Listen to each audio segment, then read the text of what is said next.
Patreon, going strong. If you want to go over there and join in on the fun, we got 3 tiers on Canadian dollars. First tier is $3 a month, where you get these episodes ad free. You also get AMAs once a month, or learn about me episodes once a month. And then on the second tier, which is $5 a month, you get everything from the first tier, as well as coverage of a reality show of yesteryear. That's right now Jersey Shore, currently in season 3. You can also go to the main feed, where there will be the first episode of every season released there, so you can try that before you head over to the Patreon. And then on the third tier, you get everything from the first 2 tiers, as well as coverage from a true crime documentary. We got the backlog of Ashley Madison documentary, Man with 1,000 Kids, Into the Fire, Lacey Peterson, and again, all those episodes for the first episode of each is in the main feed, so you can try that before you head over. So if you are interested, you can head over to patreon.com/realityt times 2, and you can sign up for whichever tier you feel for. Again, you can try before you buy, which basically means you can try any tier for a week before committing to it. Even if you are on other tier, if you are on tier 1 or the first tier and you want to go over to the second tier, you could still try that second tier for a week before committing to the upgrade. So again, that is at patreon.com/realityt times 2. And of course, the link is in the show notes, website, social media accounts. It's all available there.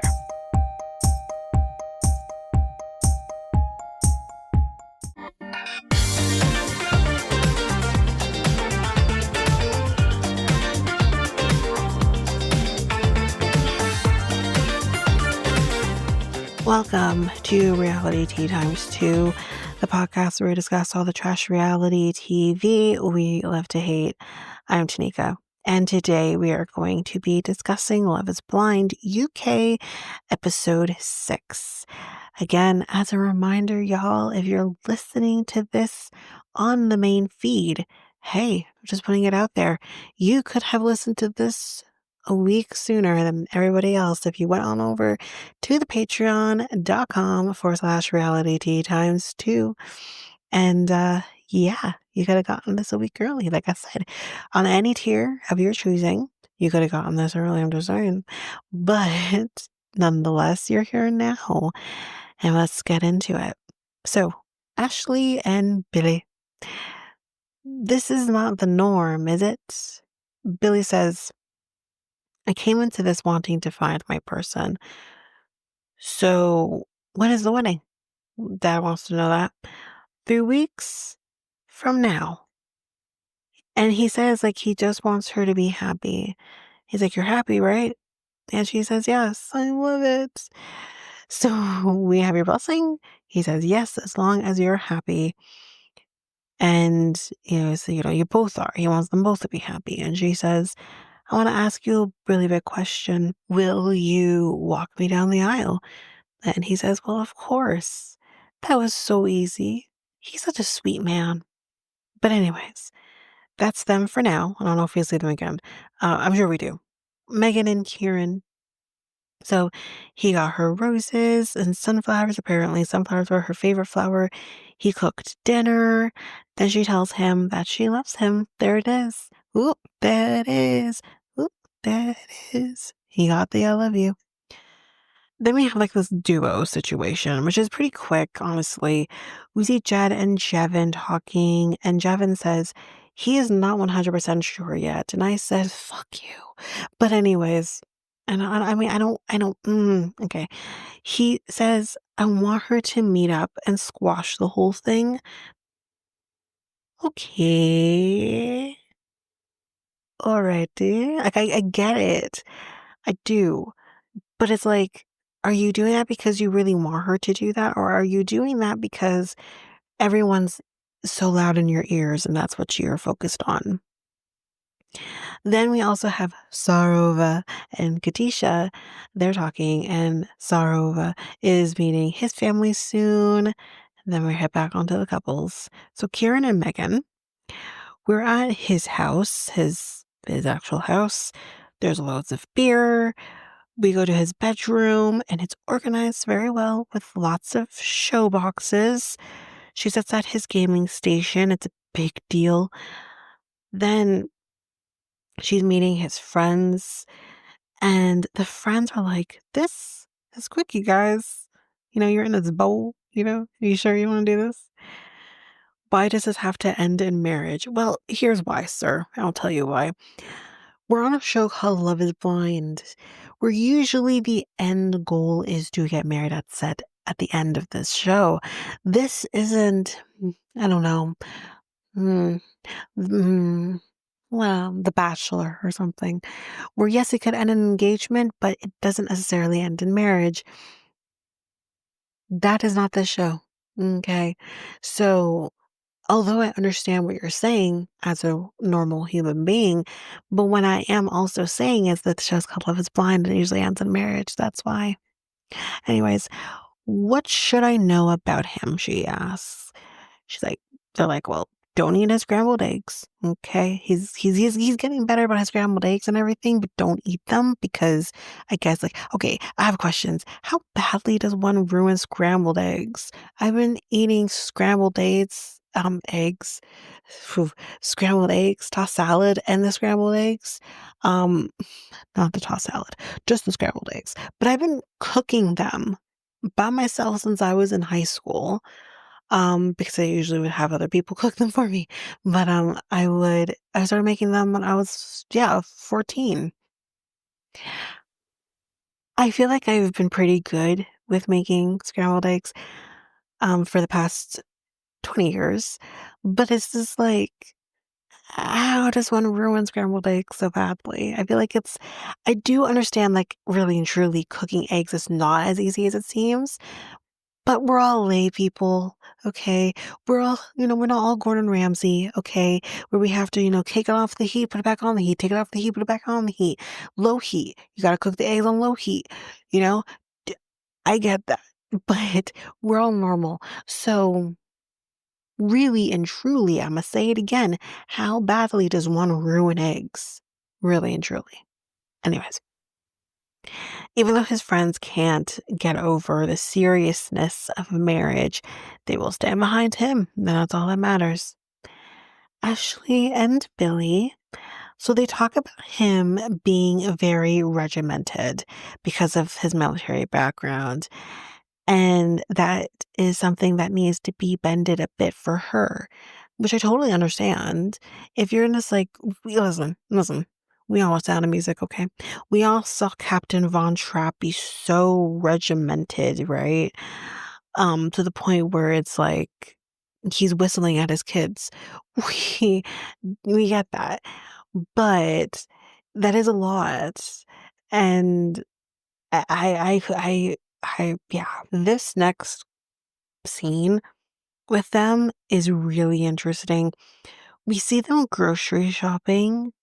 Carbs are good. Carbs means energy. That's what he says. But that's too fat. No, he's very regimented with his diet. He says he has to be. He's like, I can't tell people they have to have a certain diet meanwhile I'm not abiding by that same diet, which I get. I totally understand that. That is not the problem we're going to have here. He says he has to practice what he preaches. He says he likes to eat broccoli, rice, and mince every day. Let me repeat: broccoli, rice, and mince every day. Okay. Listen, I love broccoli. Okay. Rice is great. Mince even better. Every day, I go crazy. Okay. You can't even have some turkey. It's a lean protein. What? What's going on? Um, she's like, okay with him cooking for her, but not all the time because she doesn't want to eat mince, rice, and broccoli every day. She sees the cakes and she's like, yes, queen. Let me get that. Same girl, same. She's like, give me the cake. She literally becomes Hulk and says, give me the cake. Like I'm not as bad as that. But he's like, this is like 600 calories of sugar. He's like, he's not going to stop eating clean. You don't have to stop eating clean, but then you can't expect her to do what you're doing. She's not going to eat broccoli, rice, and mince every freaking day for the rest of her life. And she shouldn't have to give up chocolate cake either because goals. You know what I mean? You can do what you want to do, but she should be able to do what she wants to do. I do think there could be some compromise, but she shouldn't have to be sneaking cakes because she has to worry about your regimented diet, my guy. So he doesn't want to just have these things in the cupboard for the sake of it. But okay, then here's my thing. She can have a cake in the cupboard that is meant only for her. You seeing it in the cupboard is a problem. So then that's a lack of discipline on your part. But that shouldn't have to be her problem because God forbid she wants to have cake. Like, I'm going to always fight for cake. You know what I mean?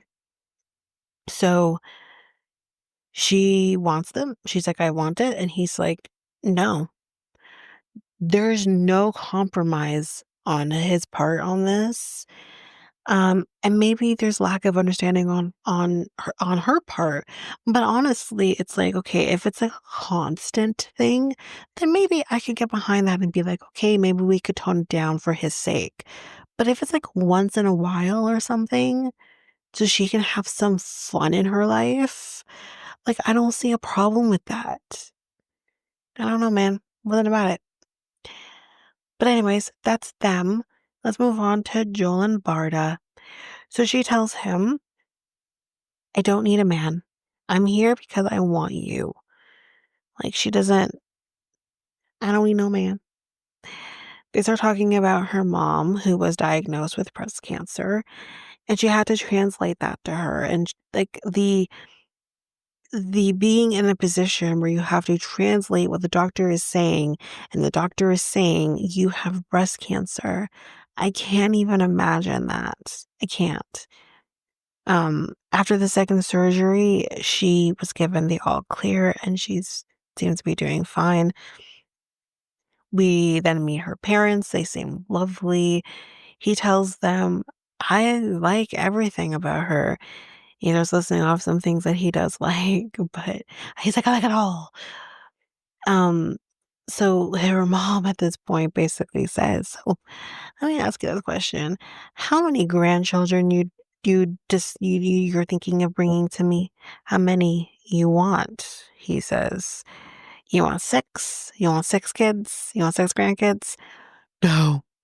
No, thank you. It's too many damn kids. Barda agrees with me because she says, how about two? How about that? Dad gives his blessings and we're off to the races, y'all. Katisha and Jevin, this is pretty quick, but they're talking about Demola, and she says, I'm thinking of reaching out to him to talk and put this to rest. And he agrees to that. But this is my thing. We already knew that he wants her to have this conversation with Demola, but then she's making it seem like it's her idea to have this conversation. I don't buy it. I know this man said something to her already and thought this was a good idea. It feels too planned. It's just, I don't know. But she reaches out to him right there at the table. So no more Demola chat. It's boring, he says. Really? Is it? Cool, cool, cool. Sure thing, my guy. But anyways, that's them for now. We're gonna see a little bit more Kadisha in a minute. Sarova and Cal. So we meet Kathleen and Janet, who's grandma and mom in that order. And he's like, um, so we're engaged. And they talked about splitting their time to be close to each of the families. So a little bit here, a little bit there kind of thing. His grandma has been married for 63 years, and she got a letter from the queen on their 60th. Cool. That is pretty cool, not gonna lie. They met when she was 16 and married by the time she was 21. But the family approves all of this. This is great. We then meet, I think it's Junaid, who's his brother. They talk alone, but he's like, would you marry her? And Cal says, I wouldn't still be here if I didn't have that planned. I'm going all the way. But I think his brother seems a little bit skeptical. I don't think it's about Sarova necessarily, like Nick Hansen with Sarova. I don't think it has anything to do with her per se, but I do think like he definitely has some doubts. Um, so his brother says, do I think it's gonna last? If it were based on my life, based my life on it, no. He's like, I know Cal. That's interesting. That's interesting to me that he said that. That made me go, ooh, what does that mean? I don't know, man. Anyways, that's it for them. We are now moving into, I think, what is the final countdown, and that is with Katisha and Damola. So we see Katisha meeting up with him, and the way I saw, like the way he looked at her in this moment, I'm like, okay, here we are. But he said he was surprised to hear from her, especially after how it ended. And he tells her, I wrote a proposal and I felt blindsided. Same, same. And she says, I felt blindsided as well. Okay, wait. Huh. Damn. Girl, how are you blindsided when you're the one making the decision? You knew what decision you were going to make, so how are you then blindsided? Make it make sense. I don't get it. But what anyways, um, she's like, I felt um a bit stuck. I was crying. So you basically want him to have sympathy for the fact that you were crying over dumping him? I'm just saying. But then she says, y'all, she says, this little puppy, she says, I had a 360. No, you fucking didn't, because if you had a 360, you would have ended right back with Zamola. It's called a 180. Jesus Christ. Doesn't we learned this shit in school. It's really not that difficult. It's not that difficult. Not at all difficult. 180, full circle, not full circle, half a circle. Then 360 is a full circle. It's not that difficult. Anyways, she says, I felt like I wasn't quite there. With Jevin, it felt like the connection was stronger with him. Not not the way I was seeing things. It did feel like your connection was stronger with Demola. Honestly, scratch that. I think her connection was neutral for both of these men. I really don't think she was really in this. I don't. Um, she says, I was probably burying my head in the sand. And he asked her, are you happy? No. But anyways, that's all she said. That's what I say. She says, yeah, it's been challenging, but yeah, we're good. Challenging? Challenging. Geez, challenging. I don't count this as challenging. I count this as impossible. He says, well, if it goes all the way, or if it doesn't go all the way, or sorry, no, Karasha, if it goes all the way, I'll be your cheerleader. And he does say this tidbit, which, I mean, I get it. He says, nice guys finish last. And she tells him, no, don't lose the good things about you. But he is probably going to lose the good things about him. You ruined him, girl. I mean, I have kind of done like a turn. I've done a 360 on Demola. And I do think he's a nice guy. I do think maybe he lays it on thick. And maybe for someone else, this would have been completely just received. But I do think for her, she can't receive it. She has to receive the breadcrumbs and say, Thank you, sir. Can I have some more? Like, you know what I mean? Like, she can't do it. Um, she, yeah, we did that. Okay.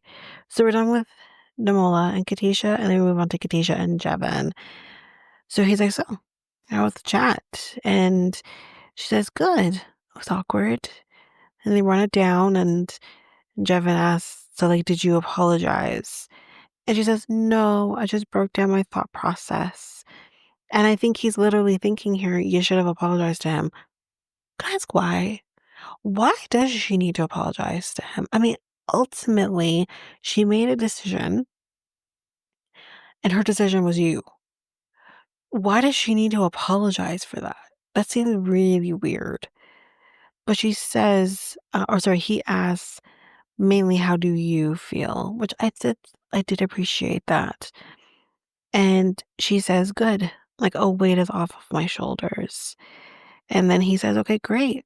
Let's move on now. Let's move on past this. Y'all, he ain't gonna move on past this. Anyways, that's it for episode 6. This took a little shorter than planned. So we're gonna take a break here, and when we come back, we will jump in with episode 7. Hi everyone. So I have a new product for you to go take a look at. This is with Pink Salt Wall. So they're a source of pure Himalayan salt. I think we all kind of, have our salt lamps and everything, which I do have. But with them, they offer high quality Himalayan pink salt products that can enhance your environment and help with respiratory and skin issues. Their collection includes Himalayan salt bricks, tiles, building blocks, licking salt blocks for your animals. That sounds interesting. Salt lamps and cooking plates and much more. All their products are shipped directly from their factory in Pakistan and are available locally through their warehouse in Maryland, United States. So, yeah, if you're interested in taking part in that, you can go down to the show notes where you'll see a link to their website through me. So you're supporting them as well as supporting the podcast as well. So if you go to www.pinksaltwall.com/Tanika Thomas, that's all in caps, you can partake in these amazing products and again, support the podcast. Now it's enough of me. Let's head back to the podcast.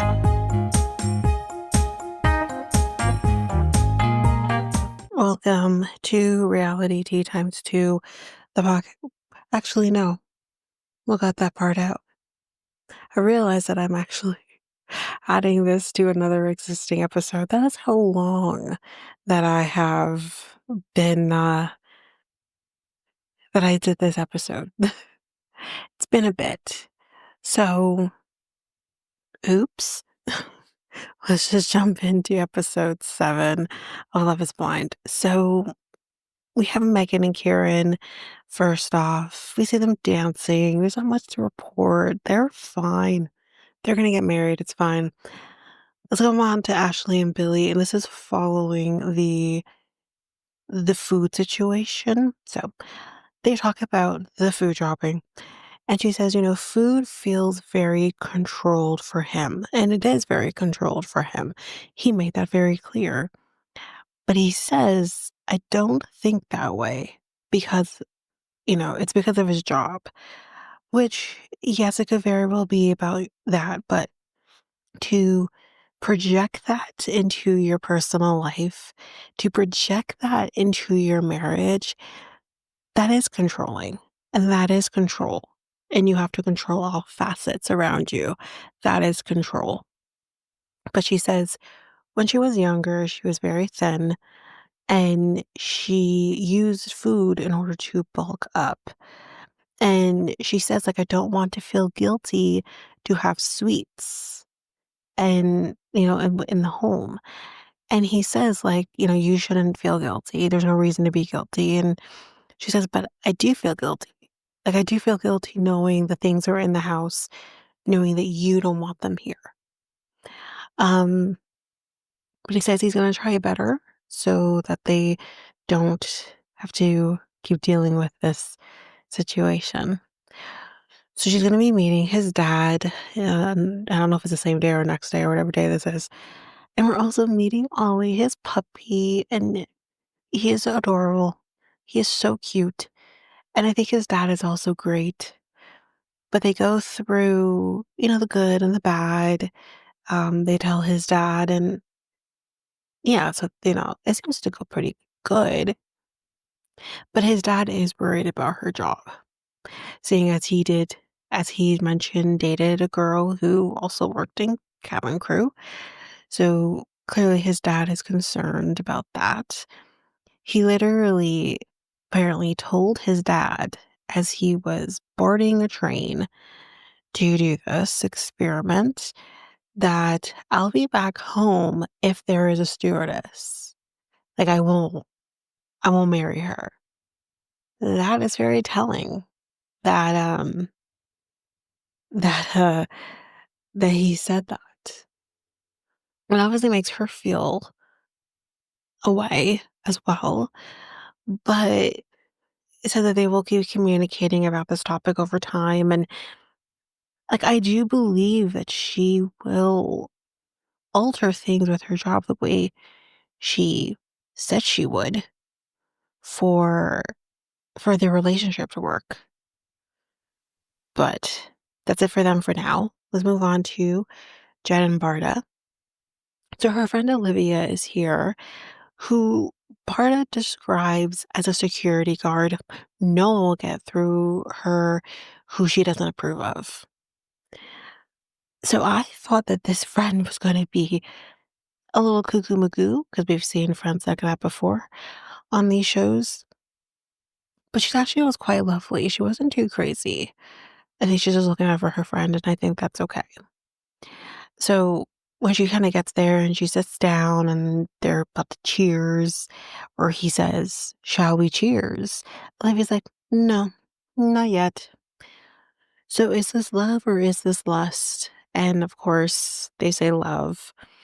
And Olivia does ask, "Have you guys had an argument yet?" Because again, like, I am of the belief that unless you've had an argument with the person you are with, there should be no discussion of marriage. There should be no marriage because uh, you don't know how you're going to handle conflict, right? But of course, they seem to be in this bliss. They have not really argued over anything really significant. They've had more minor arguments, like arguing over onions and how to cut onions. But Barda says, like, it's been so easy and natural, which that's okay to have ease and to have something that feels natural. But it's also okay to have an argument as well, disagreements. Olivia says, "I have heard that before. I've heard you say that it's easy and it's natural. Is this potentially too good to be true?" And Barda does agree that it could be too good to be true, but does that necessarily mean that it can't be good and it can't be true? That was beautiful. That was beautiful.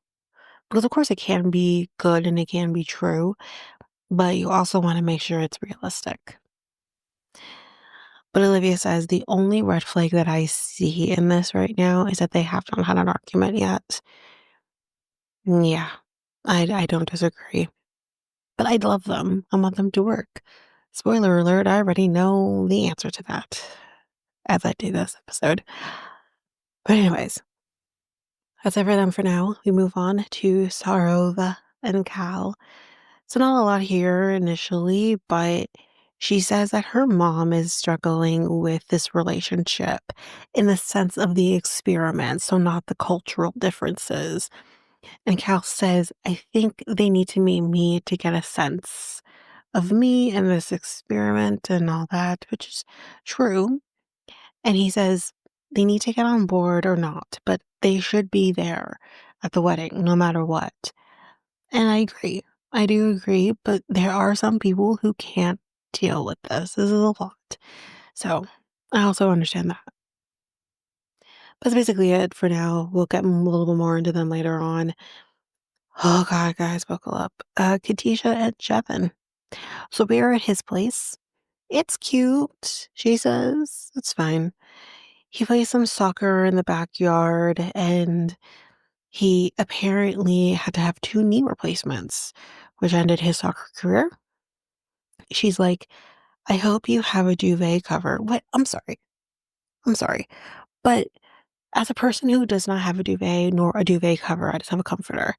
I don't understand this whole duvet situation, nor do I understand why anyone would want to have a duvet and a duvet cover when it sounds like complete nonsense to put a duvet in the duvet cover. Like, I just don't understand the whole situation. I just don't. I will never own a duvet, nor will I ever own a duvet cover. I just don't have time nor patience. It will never happen. It will never happen. But it's like everybody and their mama has a duvet cover and a duvet. I just no. It's just not for me. And he agrees because he says no. He does not have a duvet cover. Um he says that the blanket though that he does currently have, um, he says he's had since the second grade.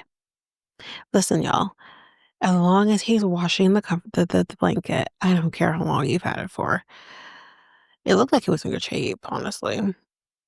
But he asks, "Do you worry about?" Oh, sorry. What do you worry about with moving in? And she says that she's worried about the independence that they both kind of have. And how does that work with them coming together? She says she wants to eat together, have that quality time. But apparently he works late, usually until 9 p.m. And let me tell you, y'all, when he said that, I'm like, I'm sure it's legitimate, but my my my my my spidey senses are tingling a little bit when he said that. And she's like, well, I mean, I train until about 10, so that's fine. We could always eat when we come back, but say that's really late to be eating, but who am I? Um, and he says, well, I'm in bed usually by 10. I eat, I shower, and I go to bed. So then where is the time where you guys are spending with each other during the week? Like, where is that time? You're both working, and then she does her thing with her, I guess you're going to the gym or whatever, and then you guys don't have that time together. So like, where do you have that? To me, it feels, and she kind of says it, where he is not willing to kind of budge on that. So then I implore him with, why are you here? Because in order to say you want to be married, then you have to be willing to compromise and give some wiggle room in there so that you're allowing someone new into your life. I don't think this guy's ready for marriage for many reasons. We'll get to it. So she's meeting his mom, and his sister. Mom's name is Carmen, sister is Danielle. And we're also meeting his kitty Panther, who clearly his mom's been watching. Mom cooks some dinner. That's the only way this goes, let me tell you. Looks good. And it just all just sounds like home, you know?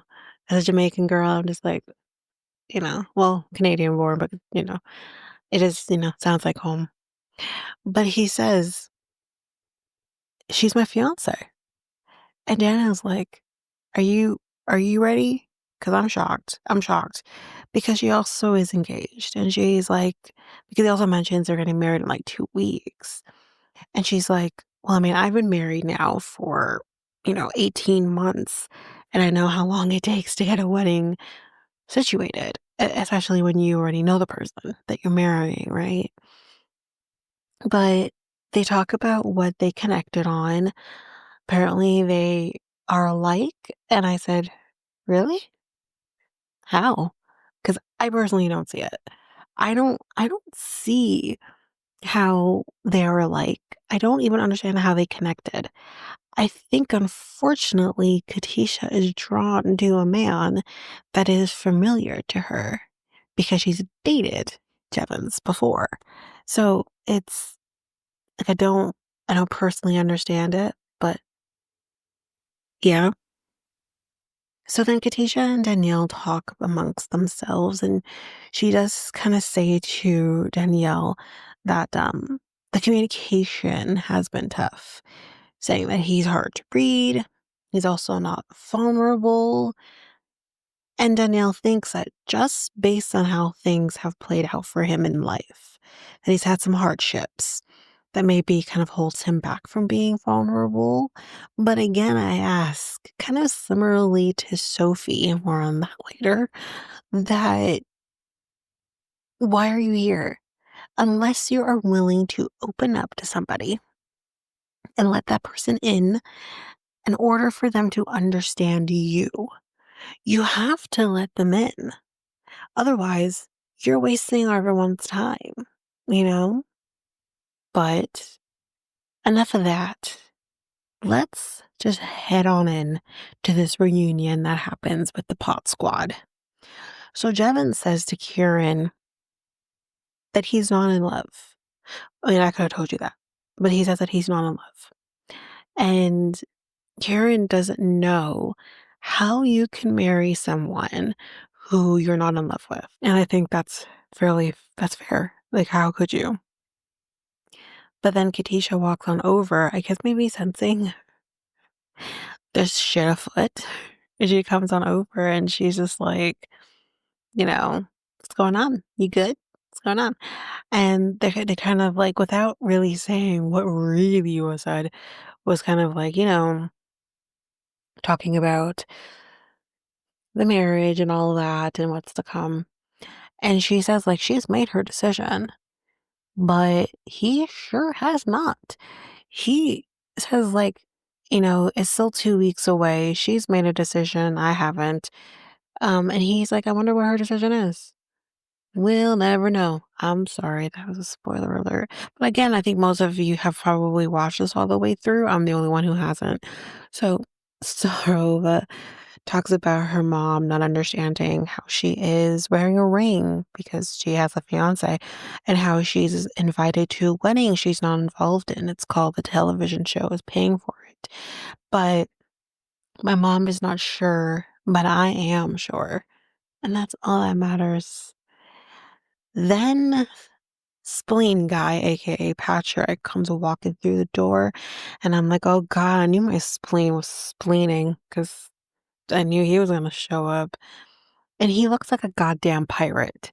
This stupid head wrap around his head is the most ridiculous thing I have ever seen in my entire life. My guy over here trying to become one of the pirates on Jolly Pirates. You know what I mean? This is ridiculous. He looks stupid. And then here comes Anu to fuck shit up, and she's about to, y'all. She hugs everybody in the vicinity except for Patrick, and I thought that was amazing. Her spleen told her not to do it, so, she just didn't do it. Then Anu and Javin are talking, and y'all, this is when the way he was handling himself at this reunion situation, I'm like, oh, here's your true colors. This is this is who you are. Listen, we've all dated a Javin. I've been with a Javin because she's just been with a many. We've all been with a Javin, and it's triggering as hell. Because listen, if you are willing to do this within eyesight of your fiance, what do you do when I'm not there? Oh, well, yeah. We're about to find out what he'll do when she's not there. So, but when he's talking to Anu, he literally says, I wish we dated more. Yeah, I wish we dated more. Well, she was so into spleen guy that she didn't really give you a chance. And you know what? I think that was probably for the best. Honestly.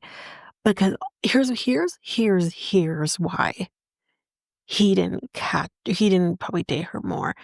I think Anu would have smelled his bullshit a mile away. Although she didn't smell spleen guy's bullshit either, but she got there eventually. Yeah.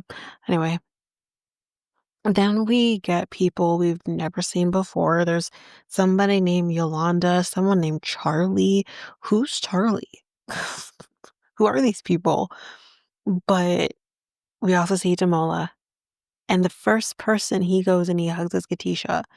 Now, I'm gonna have a little thing to say that I need to pull out here with Damola, but that will come a little later. Jevin and Damola end up talking. And I listen, I don't actually have a problem with this conversation and the things that Damola is saying, but what I do I'll talk about. Let's go through it. Um, he says, Damola says, her doing the switch up in 24 hours, she's not the one for me, which fair, absolutely fair. Because if you do the switch up again, like, then what does that say? And he says that I have to really think about it. That's what Javin says. He's like, it's not 100% yes, which again, I don't have an issue with. I do think you need to take things in stride, but at the same time, here's the thing, twofold here. Let me tackle the Demola thing that I wanted to say. I hear what Demola is saying, but I also don't think he realizes how, let's be real, let's keep this 100, how broken Katisha is as a person, how damaged she is as a person.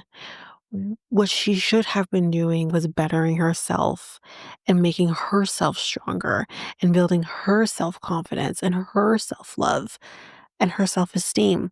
It says she is seeking that in a man and unfortunately could not recognize when there was going to be a man that could have not only loved her and been there for her, but would have nurtured her self-discovery and her self-love and herself, all everything doing with herself.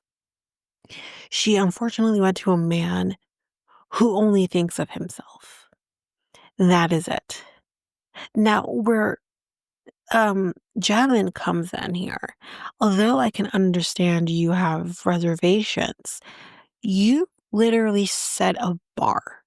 Where the bar was, I want you to talk to Demola and I want you to squash all of that so that we can start fresh. She does that. But then you also then have a problem with how she does it. Because when she comes back and she tells you how that went, you then follow it up with, well, did you apologize? For fucking what? You know what I mean? But at the same time, it's like she did what you asked of her, and you're constantly rising and raising and raising that bar that she will never be able to achieve anything and never be able to achieve your trust and your confidence in her. So if that is the case and you can't get there, what the fuck are we doing here? You're playing with her, and that's not cool. You're no different than the men that she's dealt with. And all he's going to do is add to her brokenness. Fuck, man. And then here comes Sophie. And here's the thing. I thought Sophie was going to come in and fuck shit up for Kieran and Megan. Oh boy, little did we know that she was going to fuck shit up for someone else too.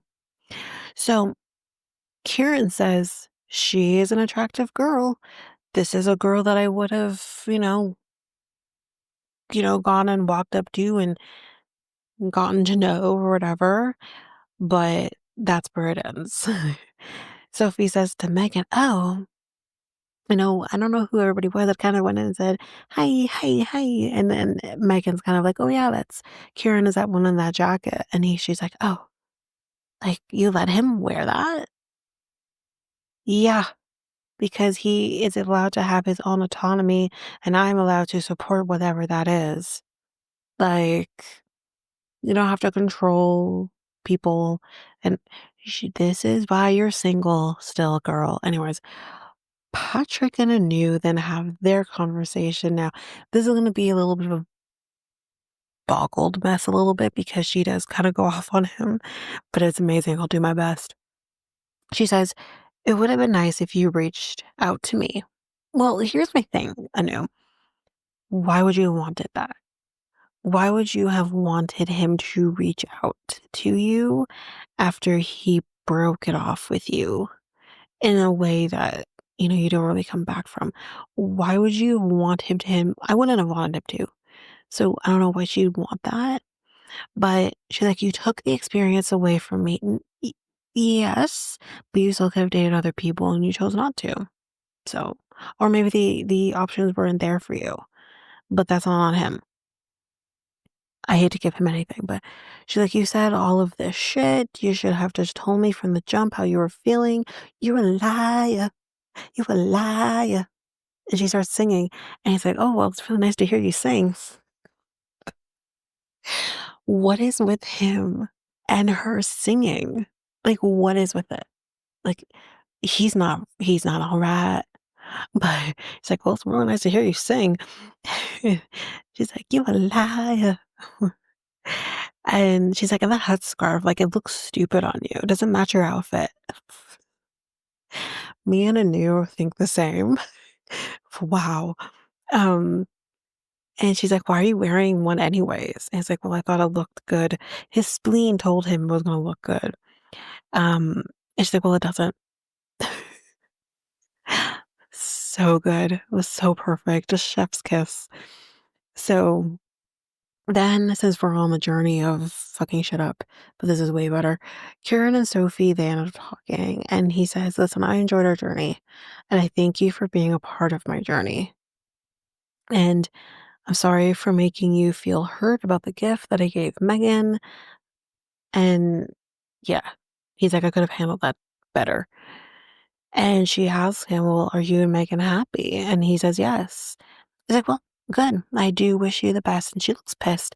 She wanted there to be some holes in their relationship. You can tell.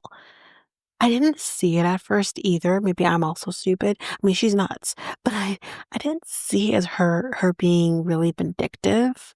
But I saw it in this episode with Kieran. And then it just got way worse. So when he goes back to Megan, he says, like, "I'm a little confused because what I have been hearing about Sophie, like, doesn't quite compute because, like, I got the same pod Sophie."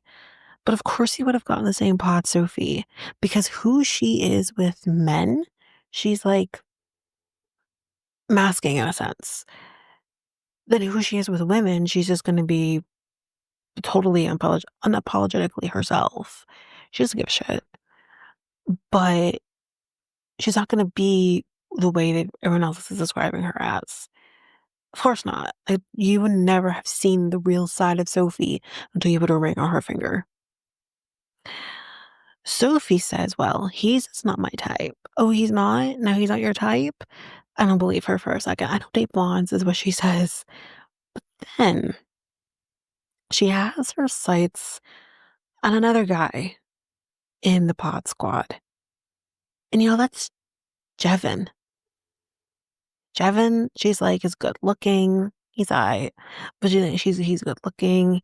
Like, I don't know how, like, they're together saying him and Katisha. I don't give a fuck what you think. No one cares what you think. You're not, I don't care what she thinks. But it's like, I hope it works out though. But now her and Jevin are talking. He actually pulls her aside and said, like, "Can we have a conversation now?" I'm confused by this. Here's my thing, Love is Blind UK. If Jevin and Sophie dated in the pods for any significant amount of time, I would have liked to see that because then it would have added some context for this when I'm seeing this conversation happening and I'm over here being like, for what reason? Because we didn't see you really talking in the pods. So I don't understand why he would single her out. Or is there nothing for us to see? And this really truly is out of left field because he just sees her and thinks she's hot. Like, I'm trying to understand why this is happening. Um, and she says, like, "Do you think you made the right choice?" And he says, "Well, there's still hurdles to overcome, And y'all, I kid you not, this woman is smiling from ear to ear. She learned the best things from Tyra Banks. She over here smiling, and because she's like, bingo, there's a hole in this relationship, and I'm gonna slither on through it. She's a horrible human. Meanwhile, she's talking about him meeting her family, Katisha is, and I'm just like, "Oh God, please let this not happen. Please let this not happen. Please let, if they are breaking up, which I kind of was spoiled on this already, but if they are breaking up, please let it be before he meets her family." Spoiler alert, it's gonna be after. But Sophie is like, "What do you want from me?" And this guy, this fucking guy, literally says, "Well, nothing right now." Well, so something later? What does that mean, nothing right now? You're disgusting, and so is she. You're doing all of this in front of your fucking fiance. He sucks. She sucks. And this is why both of you are single, but I'm sure you're fine with that. And Katisha at this point can kind of see what is going on, and she's like, what the fuck is this? She's like, she doesn't see past herself. In other words, she's a selfish bitch. And he's like, we got stuff still to unpack. Saying this to Sophie, that they have stuff still to unpack. But why? I'm confused. Why? And then he starts asking her, oh, so like you don't live far from here, do you? Meaning what? What does that have to do with anything? And she's like, oh yeah, I'm like 5 minutes away. What? So wait, are you insinuating that because she only lives about 5 minutes away, what are you gonna do? Have sex with her? You're gonna go to her place? What is going on right now? And Katisha is fuming. She is fuming. They're giggling and shit. Me, I would have gone over there and be like, what the fuck is so funny? I want in on the joke. But instead, she ends up walking away. That's what she ends up doing. She's good, because I would have done different. I would have gone up and I would have blasted this bitch into a bar. Like, no, not my man. Mm-mm. But 1 hour later, we're back at their place, Kadisha and Jevons, and she asks, so, how was your conversation with Sophie? And he said, y'all, he says, interesting. Interesting. What's interesting and what was so goddamn funny. That's what's interesting. You want to tell me what was so funny? But she says, interesting how?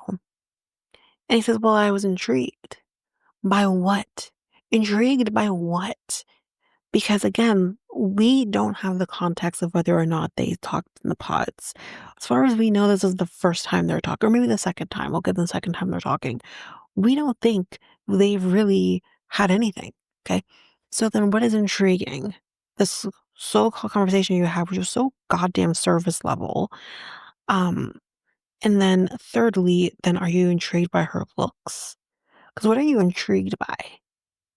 She says, she's gonna go to bed. And she kisses him, and I said, girl, I wouldn't even done that. At the very least, this man disrespected you in front of your fucking face with Sophie, and you're gonna kiss him goodnight? Mm-mm, I would have clocked him in his mouth. Good night. No. But he decides, you know what? I want to go out. We hear him calling someone else, probably Kieran. He calls someone and says, where you all at? He's going to meet up with them. But he does go to her and says, you coming back out? And she says no, because she's not about it. She doesn't want to see Sophie flirting with her goddamn fiance again. And he's like, okay, well, I'm going to go out. And he just leaves her there. And she's hurt. She starts crying because he left. And I'm just like, this is a mess. But that is where we end episode 7. So the next episode we will talk episode 8. I think episode 8 will be a single episode, and then we'll probably put episode 9 and 10 together, just because episode 9 is wedding dress shopping and I don't care. So it will always be a little bit of a short episode for 9, but 8 probably will be a standalone episode. But you can expect that soon enough. But, yeah, guys, that is it. That is it for this episode. So if you like what you heard, please rate, review the podcast on either Apple Podcasts or Spotify. Also, don't forget that you can also share us with everyone in your life if you really love this. And I do want to read those reviews. I'm definitely getting 5-star ratings, but I want to read those reviews. So send me those reviews and I will read those 4 and 5-star reviews on the podcast. Also, we're on every one of your favorite podcast apps, every one of them, including you can find us on YouTube at Reality Tea Times 2. If you want to connect with us, you can do so by going to either Facebook or Instagram at Reality Tea Times 2. You can also find us on Twitter, TikTok, Reddit at Reality Tea Times 2 Pod. We also have our email, which is at realityteatimes2 at hotmail.com. Definitely want to hear from you guys. And we also have our new website where you can listen to all of these episodes. You can review the podcast on there as well. You can connect with me in any way, all the stuff. It's all there. And you can find me there at www.realityteatimes2, all spelled out, .podpage.io. It's there. And don't forget, I also have my other podcast with my friend Mikkel, Next Take Podcast, where we talk about all kinds of different topics. But you can find us on any of your favorite podcast apps over there as well. Or you can also go to YouTube and you go to Next Take Podcast, as well as our website, which is solo.to/Next Take Podcast. So yeah, there's that, and that's basically that. And again, don't forget, if all of this information is overwhelming, we do have all of the links, everything in our show notes. But that is it for now, guys. Thanks. Bye.